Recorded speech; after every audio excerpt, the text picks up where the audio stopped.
Hey guys, today we are going to find out what really existed in this ancient site called Sigiriya in Sri Lanka. Sigiriya is a giant rock on top of which we have some of the most baffling ruins. The official story about these ruins is this. These brick walls are remnants of a palace built by a king called Kasyapa around 500 AD. All archaeologists and historians claim that this is a fact, but by the end of this video, I hope you will agree with me that this is entirely false and a very unique structure was built on this site. For example, let's look at the largest brick structure here. This area is considered as a palace by experts, and the rest of the structures are thought of as a recreational garden, including a pool. The dimensions of this so-called palace are about 60 feet in length and 30 feet in width. This means that the palace area is less than 2,000 square feet, just too small to be a palace which cannot even accommodate 10 rooms. Now, if we assume that this is just a really tiny palace for the king, what about his wives and servants? Where are the rooms for cooking, storage, and bathrooms? What about the rooms for his soldiers, priests, and ministers? Where did his guards rest? As you can see, this entire area is a very small place which could have definitely not accommodated a king's palace. Archaeologists have put plaques on all four sides of this area, claiming that these are four sides of the palace. Look at this plaque. It says West Palace, meaning that this is the west side of the palace. We can also see other plaques like South Palace, and one even says Palace Reception Hall. Today, this entire structure would barely be sufficient for a medium-sized house. And we have already seen that the ancient builders created an elaborate defense system using water and rocks to prevent anyone from reaching the top of Sigiriya. There is no need to go to great lengths to build an entire line of defense systems which stretches for miles at the ground level, only to protect a tiny palace on top of a tall rock. In fact, this entire area or summit is simply not fit for any residential purpose like a home or a palace. This was built for a completely different and specific purpose. If it was not built as a palace, what really existed here? Now look at the construction of the bricks at the corners and edges. This was definitely not a rectangular construction like a typical palace or a fort. The walls of most rectangular structures would be at 90 degrees to the ground. If we observe carefully, we can understand that this was once a pyramid. Look carefully. Do you see how the bricks are slowly becoming narrow towards the top? This is a characteristic feature of any pyramid. All pyramids have a broad base and will become narrow towards the top. And you can see the slope from any side of the building. All these brick structures are slowly becoming narrow towards the top. So this was definitely a pyramid, but it gets more interesting. There is yet another special feature.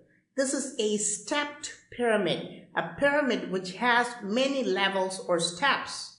Look at here, here, and here. These are all steps of the pyramid, and you can see the stairs to climb the pyramid here. See how we can literally walk on these large plain levels. The entire structure consists of several of these steps.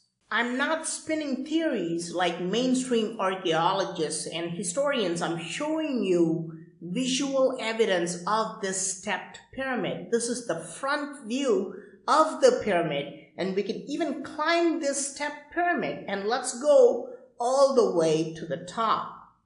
Of course, a major top portion of the pyramid must have been destroyed for some unknown reason. This is the existing top level, and the alignment of these bricks is just weird.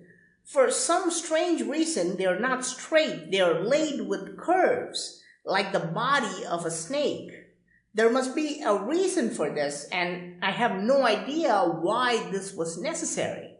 I mean, the ancient builders definitely knew how to make perfect alignments. Look at these perfect angles. And they were able to create many things which are impossible even today. So why did they lay these bricks like snakes? I hope I can find the answer to this question someday. Now, I've clearly shown you what was built on top of Sigiriya. It was not a palace, it was a step pyramid. Now, around the world, there are many stepped pyramids. This is the Saqqara pyramid in Egypt, built more than 4,700 years ago. We have stepped pyramids in Mexico. Some Indian temples are also stepped pyramids, and similar structures also existed in ancient Sumerian civilization. But the top half of the pyramid is completely destroyed, which means there's no way to find out how the original full pyramid really looked like. But I'm not done yet. This is an extraordinary find. We have just found out that a stepped pyramid was built in Sri Lanka on top of a 660-foot tall rock. And I'm not going to make wild guesses. So how do we find out what the full pyramid really looked like? In all civilizations, you will find similar looking structures built in the nearby area. For example, you don't find one Egyptian pyramid in the whole country. We find several pyramids, and we don't find one Hindu tower. There are similar structures always built nearby. Based on this practical idea, I decided to hunt for another stepped pyramid in Sri Lanka. And after a few days of searching, I found exactly that in the ancient city of Polonnaruwa. You can see right away that this is a perfect match for the pyramid at Sigiriya. It is a stepped pyramid, and this is also built with bricks, and even the lime mortar set between the bricks looks similar to what's on Sigiriya. This base also has 4 sides, and the quadrangle base is identical to that of Sigiriya. It even has stairs going up on the sides. So this is exactly how the Great Pyramid at Sigiriya would have looked before it got destroyed. And this pyramid is just a smaller version of it. But this small pyramid is considered the most mysterious structure in all of Sri Lanka. Why? Because experts don't know who built it, why it was built, and they don't even know its real name. They've recently named it as Satmahal Prasada, which simply means a 7-storied structure. Experts confirm that while they have historical records about all the structures nearby, there is no record for this structure at all. This is unusual in an area where there are plenty of records for all other structures. Not only are the tourists puzzled by this unusual architecture, even experts are baffled at its construction. Archaeologists have it on record that this is the only ancient pyramid in Sri Lanka. The construction is completely different from any other ancient site in Sri Lanka. But there's another serious anomaly here. the faces of all these statues in this pyramid have been defaced or disfigured. Initially, I thought this was because of natural forces like rain and wind. But when I carefully examined all sides, the identity of these statues was deliberately destroyed. This head was intentionally chopped off, and these faces purposefully defaced, just like what they did in Egypt. Someone in the past wanted to intentionally destroy the true identity of the builder and the true origin of this pyramid.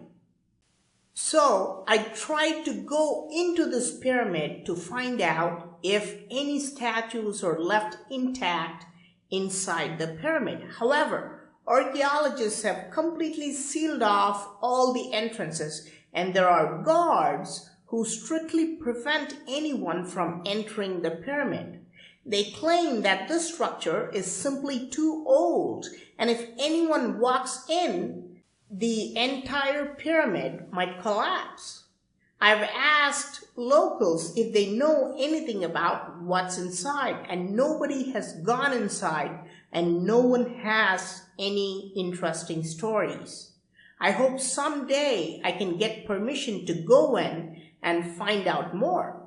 So for now, we at least know that a very ancient civilization existed in Sri Lanka which built pyramids. At least 2 of these pyramids are still partially surviving, one in Polonnaruwa and another gigantic one in Sigiriya.